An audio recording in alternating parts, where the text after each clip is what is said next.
자, 반갑습니다. 배동찬 교수의 맛있는 도원 이야기의 배동찬입니다. 자, 여러분 반갑습니다. 경제위기 부동산 폭락순위 1위부터 5위까지 미국과 중국의 무역 분쟁에 기한 패권주의 좀 심각하죠. 또한 한일 간의 역사 간의 기한 무역전쟁 언제 끝날지 모르는 거죠. 영국 노딜, 이제 브렉시티, 탈EU 현상 따라서 세계적인 경제 불황으로 인해서 저금리 정책을 피고 있습니다. 전 세계적으로 경제가 잘 안 돌아가고 있다는 얘기입니다. 국내 주식 또한 폭락을 한번 맞이했죠. 공황 상태에 빠지는 그런 사태까지 발생이 된 거죠. 그렇다면 부동산의 경우는 어떻게 될까요? 먼저 일본의 꼬리 내리기죠. 7월 4일 반도체 소재 세계 품목에 대해서 수출 규제를 한 이후에 포토 레지스트를 34일 만에 한국에 수출하기를 허가를 했죠. 포토 레지스트 같은 경우에는 일본 의존도가 무려 93%가 되기 때문에 국산화가 가장 어려운 품목입니다. 이러한 품목을 일본이 수출을 허가했다는 사실은 어느 정도는 일본에서 좀 꼬리를 내리는 그런 액션을 취하는 것 같습니다. 다만 제가 보는 점에서는 이 한국과 일본의 민족적 갈등, 역사관에 따른 민족적 갈등, 그리고 무역 분쟁은 쉽게 끝날 것 같지는 아니에요. 따라서 주식시장에서도 큰 하락은 있었지만은 이에 따른 큰 반등을 보여주지 못하고 있는 실정 아닙니까? 제가 보는 점에서는 이 한일 간의 무역 분쟁도 분쟁이지만 그것보다 더 큰 문제는 바로 미국과 중국의 무역 분쟁이 있다라고 봅니다. 전 세계 패권은 누가 가질 것이냐? 어떻게 보면 왕자의 게임이지 않을까요? 이 지구상의 패권을 누가 차지할 것이냐? 이런 부분에 대한 이 패권 싸움이라고 볼 수가 있다는 거죠. 이러한 싸움과 분쟁에 의해서 결국 우리나라의 경기 사정만 이렇게 안 좋다는 겁니다. 코스피 상반기 영업이익 감소율을 보면 전기전자가 마이너스 64.25%, 화학이 마이너스 54.7%, 의약품이 마이너스 51.5%, 유통업이 마이너스 18.2%라는 겁니다. 자칫하다가는 경제 성장률이 2.5에서 2.2, 이제 2%, 어떻게 보면 이제 1%대의 경제 성장도 될 수가 있다는 얘기예요. 이처럼 우리나라의 경제 성장률이 가면 갈수록 떨어진다는 얘기입니다. KDI에서 발표가 된 국내 총생산 및 국내 총소득 성장률인데요. 이 까만색 부분이 국내 총생산 GDP입니다. 그리고 이 회색 부분 GDI를 보시면 2014년도 15년도 고점을 찍은 뒤에 2017년, 18년, 19년 이렇게 우하향으로 계속 하락 중에 있다는 얘기입니다. 즉 국내 총생산도 서서히 줄어들고 있고 국내 총소득마저도 줄어들고 있다는 얘기입니다. 즉 우리나라의 총생산과 총소득이 줄어든다는 얘기, 즉 여러분들의 수입이 앞으로 가면 갈수록 줄어든다는 얘기 아닌가요? 소비자 심리 지수를 한번 보도록 하겠습니다. 가장 피크는 어떻게 보면 2017년, 2018년 아닙니까? 소비자 심리 지수가 이처럼 최고점으로 오르다가 2018년 하반기부터 해서 2019년도까지 소비자 심리 지수가 이렇게 떨어지고 있다는 얘기입니다. 그러면 이러한 현상이 우리나라에서만 일어나는 현상일까요? 한번 전 세계적으로 한번 살펴볼까요? 전 세계의 경제인데요. 세계 경제 전반의 성장세가 약화되고 있고 무역 분쟁과 중동 정세 불안 등 경기 하방 위험 요인도 다수 존재를 하고 있습니다.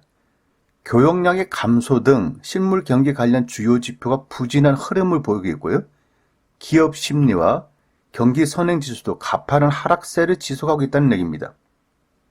여기서 세계 산업 생산과 교역량을 보더라도 2017년과 2018년 초기에 최고점을 찍었고 2018년 하반기부터 급격하게 하락하기 시작해요. 2019년 이 정도 이렇게 떨어졌다는 얘기입니다. 다음 화면인 세계 제조업 심리 지수와 경기 선행 지수를 놓고 본다 하더라도 2017년도 하반기가 최고점이었고요. 2018년도부터 2019년도까지 계속 우하향 곡선을 띄고 있다는 얘기입니다. 세계경제 세 번째 주요국의 제조 심리지수를 놓고 본다 하더라도 요것 또한 마찬가지죠. 2017년, 2018년도를 고점으로 해서 2018년도 하반기부터는 이렇게 우하향으로 떨어지고 있다는 얘기입니다. 따라서 대부분 국가에서 제조 경기 둔화를 시사하는 지표들이 증가한 가운데 무역 갈등과 브렉시트, 중동 지역의 긴장 등이 지속되면서 경제 정책의 불확실성도 높아지고 있다는 얘기입니다. 즉, 우리가 지금까지 살펴본 것은 대부분이 2017년, 2018년도를 고점으로 해서 2019년도에는 우하향, 즉 하락했지 않습니까? 그런데 세계 경제 지표들 중에서 우상향으로 올라간 게 있습니다. 그것은 바로 뭐냐라고 하니까 세계 경제 불확실성 지수는 올라간다는 얘기입니다. 그만큼 불확실성이 증가되고 있다는 겁니다. 부동산 시장 또한 당연히 시장 경제 속에 포함되므로 앞으로 제가 보는 점에서는 하락으로 전환할 가능성이 굉장히 많다라고 이렇게 말씀을 드릴 수가 있다는 얘기입니다. 즉, 경기가 상승한다, 경제가 잘 돌아간다라고 하면 당연히 소득이 증가되겠죠. 소득이 증가된다는 얘기는 부동산 가격은 상승한다는 얘기고요. 경기가 하강 국면으로 접어들었다, 소득이 감소가 된다는 얘기는 부동산 가격 또한 이처럼 하락할 가능성이 증가된다라고 말씀을 드릴 수가 있다는 얘기죠. 그러면 이제 여러분들이 가장 궁금하게 생각하시는 거, 만약에 부동산 가격이 떨어지면 어떤 부동산 종목부터 떨어질 것이냐, 이제 이 부분에 대해서 한번 설명을 한번 해보도록 하겠습니다. 먼저 이 제가 생각하고 있는 부동산 하락 1위부터 5위까지는 이론적 근거부터 먼저 설명을 해드리면 위험에 따른 투자자의 태도인데요. 이러한 태도는 세 가지로 나뉘죠. 위험 회피형이 있고, 위험 중립형이 있고, 위험 선호형이 있다는 얘기입니다. 첫 번째, 위험 회피형으로 보면 기대 수익률이 동일한 경우 덜 위험한 투자 안에 투자를 하는 태도를 말하는 거고요. 대부분의 사람들이 위험 회피형이 되겠죠. 그래서 아파트에 많이 투자를 한다라고 볼 수가 있겠죠. 위험 중립형 투자자의 태도는요, 위험의 크기에 상관이 없어요. 그냥 기대 수익률이 크기에 따라 투자하는 태도. 즉, 빌라하고 다세대 이렇게 투자하시는 분들이 위험 중립형 투자 태도라고 이렇게 저는 생각합니다. 그리고 위험 선호형 투자자의 태도인데요. 위험해도 기대 수익률이 더 크고 더 높은 그런 투자 안에 투자를 하겠다. 이런 태도를 위험 선호형 투자자의 태도라는 거죠. 주로 오피스텔이나 상가 쪽에 투자를 하시는 분들, 많이 위험하지만 그래도 수익률이 높은 거를 이렇게 선택하신다는 얘기죠. 그 다음 화면을 보시면 민감도 분석인데요. 민감도 분석이라는 것은 대상 부동산으로부터 발생하는 위험 요소들이 수익에 영향을 주는 정도를 분석하는 방법, 이러한 방법을 민감도 분석이라는 겁니다. 그렇다면 수익에 영향을 주는 요인들은 뭐냐? 임대료가 되겠죠? 공실률이 되겠죠? 감가상각비가 되겠죠? 가치 상승과 가치 하락이 되겠죠. 즉, 임대료가 높아진다고 한다면 수익이 증가되겠죠. 공실률이 낮아진다는 얘기는 수익이 증가되겠죠. 이처럼 수익에 영향을 주는 요인들이라고 생각하시면 될 것 같고요. 여기서 민감도가 크다는 것은 순현재 가치의 변동이 심하고 더 위험한 투자안이 민감도가 크다는 얘기입니다. 그럼 우리가 부동산 투자 종목에 있어서 민감도가 좀 높은 거, 이게 뭐냐라고 하면 여러분이 한번 생각을 한번 해보시라는 거죠. 만약에 분양권 투자가 있고 기존에는 아파트 투자가 있다. 여러분, 뭐가 더 민감하다라고 생각하시나요? 당연한 거죠. 분양권이 더 변동이 심하고 더 위험하다라고 이렇게 볼 수가 있다는 얘기예요. 그래서 저 같은 경우에는 부동산 하락의 순위 1위부터 5위까지를 정할 때 이러한 여러 가지 요소들을 결합을 해서 경기 불황시 가격이 많이 떨어질 가능성이 높고 위험 요소들이 많고 민감도가 높은 순으로 해서 개인적으로 부동산 하락 순위를 이렇게 정해봤다는 얘기입니다. 물론 저 개인적인 생각이란 거 꼭 여러분들이 기억을 해주시고요. 그럼 첫 번째로 본다면 뭐 대부분이 뭐 5등, 4등, 3등, 2등, 1등 이렇게 1등을 마지막에 발표하는데 저는 1등부터 발표하도록 하겠습니다. 그 첫 번째로 본다면 분양권이에요. 제가 저번 방송에서도 분양권이 위험하다라고 이렇게 말씀을 드렸죠. 그래서 그러한 방송을 한번 꼭 챙겨보시고요. 분양권의 장점으로 본다면 소액 투자가 가능하다는 거, 또 법적인 권리 분석, 뭐 세입자 분석, 등기부등본 분석, 이러한 분석이 없다는 거예요. 왜? 아직 건물이 완공되지도 않았기 때문에 복잡한 법적 권리 분석이 없다는 얘기고, 입주 시까지 2년 내지 3년이라는 시간이 걸린다는 거죠. 여기서 시간이 걸리는 게 왜 장점이냐라고 한다면 그동안 돈을 모아서 중도금이나 잔금을 준비를 할 수 있다는 거 아니겠습니까? 분양권의 단점을 본다면 공적인 장부가 없어요. 아직 건물이 완공되지 않았기 때문에 건축물 관리대장이 없고 등기사항 정보증명서, 즉 등기부등본 자체가 없다는 얘기예요. 그리고 양도소득세가 일반 기존 아파트보다는 높지 않습니까? 시세 차익의 편차가 크다는 거예요. 즉 경기가 상승할 때는 분양권의 가격이 제일 먼저 상승합니다. 그리고 경기가 하락할 때는 분양권의 시세가 제일 먼저 큰 폭으로 하락을 한다는 얘기입니다. 대부분의 분양권 투자자들은 소액으로 분양권 투자를 한 후 수익이 나면 매도하는 거죠. 그리고 입주 시까지 보유한 후 또 수익이 나면 매도를 하는 거죠. 즉 거주의 목적보다는 투자의 목적으로 매입을 하죠. 여기에다가 경기가 좋지 않다. 그렇다면 하락하는 것은 어떻게 보면 당연하다라고 볼 수도 있겠죠. 그래서 분양권 투자 같은 경우 프리미엄이 급하게 하락할 가능성이 많다라고 이렇게 말씀을 드리는 겁니다. 두 번째로 본다면 테마상가가 있겠죠. 뭐 테마상가의 장점으로 본다면 수익형 부동산이죠. 월세로 노리는. 그리고 집합건물, 즉 개별 등기가 되어 있다는 얘기고요. 관리가 쉽다는 얘기예요. 근데 단점으로 본다면 평당 분양가가 높다라는 얘기고 전용률이 낮다는 얘기예요. 즉 40평을 내가 분양받았다 하더라도 실제적으로 장사를 할 수 있는 공간은 약 20평대밖에 안 된다는 얘기예요. 나머지는 다 공유 부분 면적이죠. 그리고 공실의 위험이 있다는 얘기고 관리비가 부담이 되는 거예요. 관리가 쉽지만은 그러한 쉬운 만큼 관리비가 높게 책정이 된다는 얘기예요. 그리고 공실에다가 관리비까지 부담하고 은행 이자까지 부담이다. 그럴 경우에는 수익이 마이너스가 된다는 얘기죠. 여기에다가 또 중요한 거, 월세는 들어올 수도 있겠지만은 시세 차익이 없다는 게 가장 큰 문제가 된다는 겁니다. 제가 수많은 상가들을 봐왔는데요. 시세 차익이 없는 거, 대표적인 게 바로 상가지 않겠습니까? 특히 테마상가. 처음에 분양하는 그 가격이 최고의 가격이라는 거죠. 즉, 경기가 불황이다. 먹고 살기가 어렵게 됐다. 그러면 소비들을 축소하겠죠. 장사가 안 되고 사업이 안 된다는 얘기입니다. 또 세입자가 나간다고 그러고. 왜냐? 장사가 안 되니까. 그러면 공실 위험이 증가가 되는 거고 임대료는 하락하는 거죠.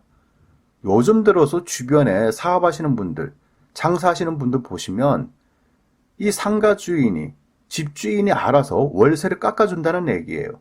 월세를 500만 원씩 받다가 월세 다음 달부터는 50만 원 깎아드릴 테니까 450만 원 주세요. 이런 얘기가 저한테 들린다는 얘기예요.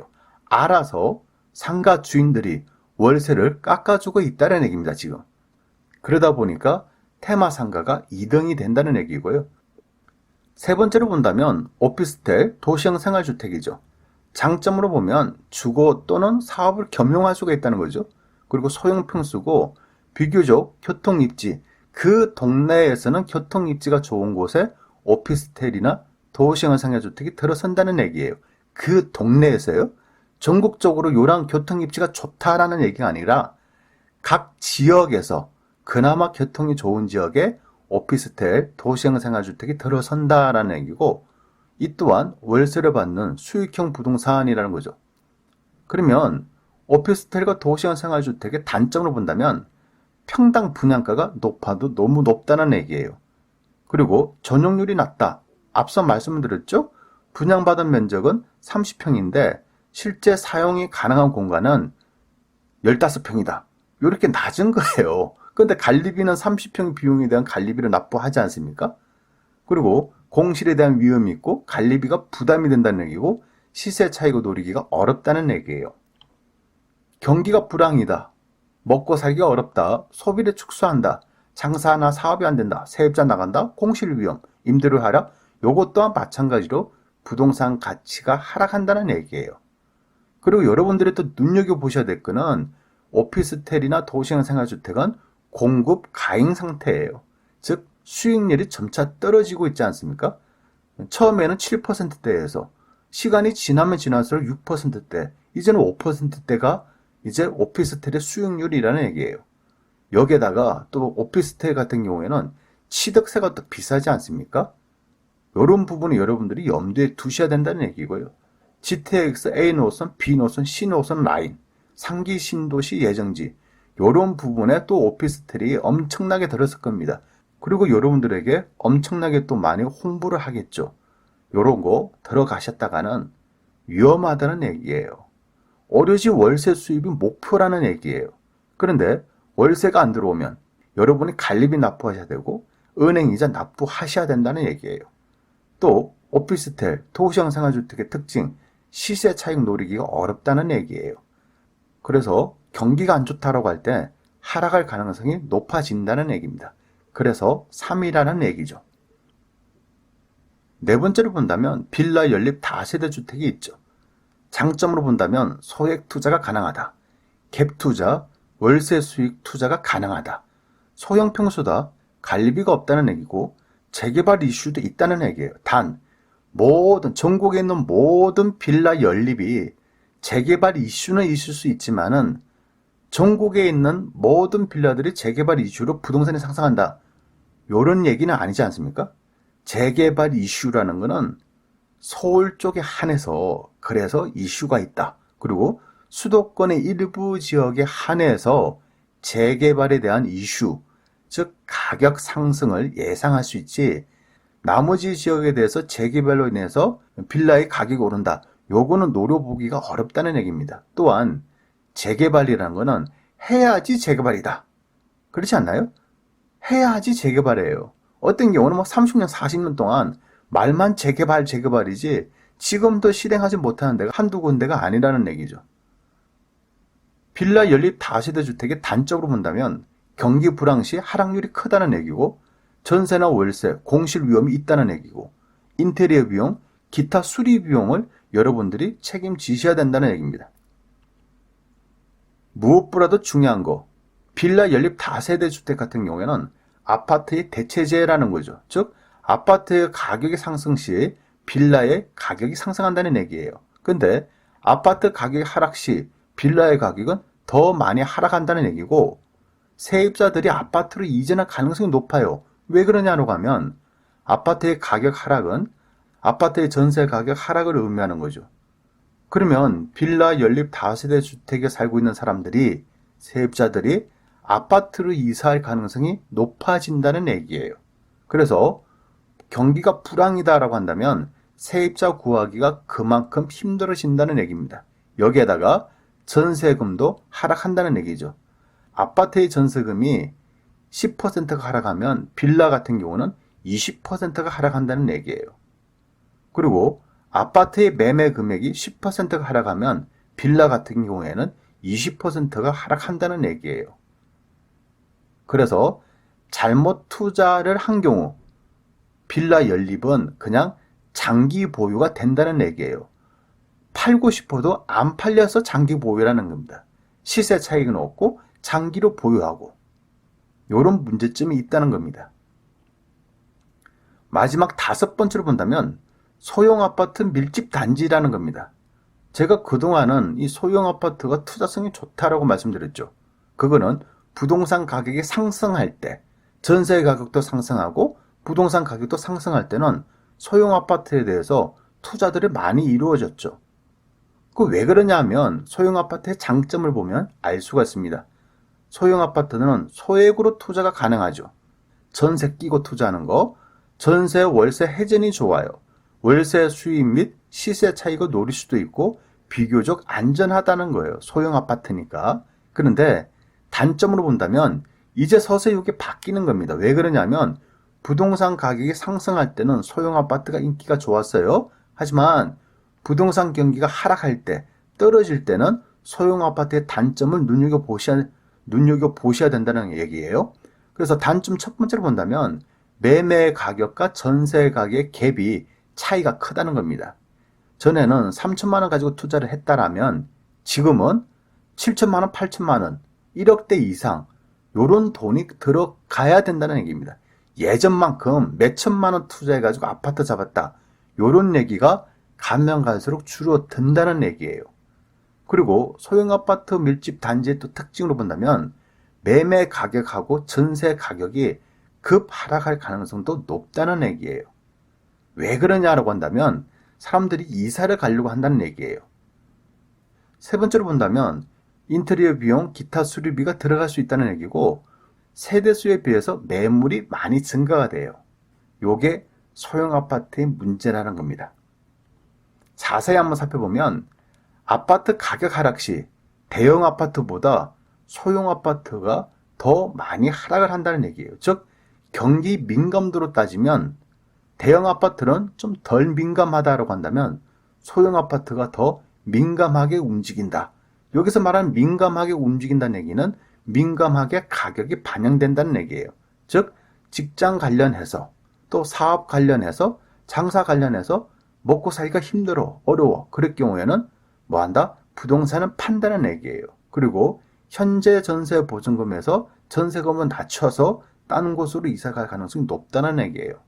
그래서 예전처럼 전세금이 높고 매매 금액이 낮은, 그래서 갭 투자가 가능한 이런 분위기가 이제 아니라는 얘기예요. 이제는 매매 금액과 전세 가격의 차이가 이제는 많이 난다라고 볼 수가 있다는 얘기고요. 세입자가 더 싼 곳으로 이전을 한다, 뭐 대이동을 한다라고 볼 수도 있겠고, 동일한 전세금으로 더 큰 평수로 이사 갈 수 있는 그런 현상이 또 발생이 된다는 얘기예요. 따라서 대형 평수보다는 소형 평수가 더 어렵다는 얘기예요. 매물로 따지면 대형 평수 1000세대는 매물이 30개, 40개가 나온다면 경기가 안 좋다라고 할 경우 소형 평수 1000세대로 구성된 이런 아파트에는 매물이 100개, 200개가 나온다는 얘기예요. 즉 공급이 많으면 가격은 하락한다는 얘기죠. 이만큼 소형 평수도 그동안은 투자의 대상이 됐죠, 저희들이. 하지만 경기가 안 좋을 때는, 불황일 때는 소형 아파트도 그만큼 위험에 노출된다라고 이렇게 말씀을 드릴 수가 있다는 겁니다. 이러한 점 여러분들께서 꼭 참고하시기 바랍니다. 이상까지 배종찬 교수의 맛있는 도움 이야기였습니다. 감사합니다.